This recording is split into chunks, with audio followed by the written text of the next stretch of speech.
Welcome to Penrose Learning, where we make understanding easy. You start by making sure your local workspace and remote are connected. Initialize or clone the repository, then set or confirm the remote named origin so pushes and fetches target the right repo. Once done, check git config and remotes to avoid accidental pushes to forks. This early verification saves time. If remotes are wrong, you'll overwrite the wrong branch later. Now that origin exists and you've confirmed access, move to syncing branches and resolving differences.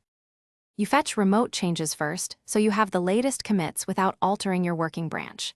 Then choose merge for simpler history or rebase for linear commits. Run git merge origin/main or git rebase origin/main accordingly.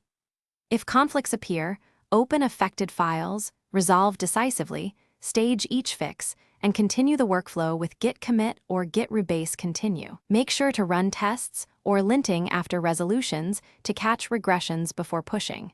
You finish by pushing your synchronized branch to origin using git push origin your branch, and prefer force with lease over force to protect others' work.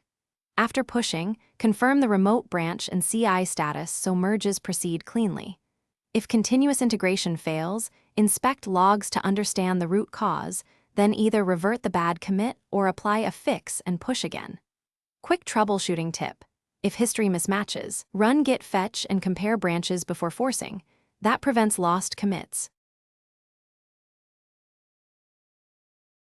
Thanks for watching. If this was helpful, leave a like and consider subscribing. See you next time.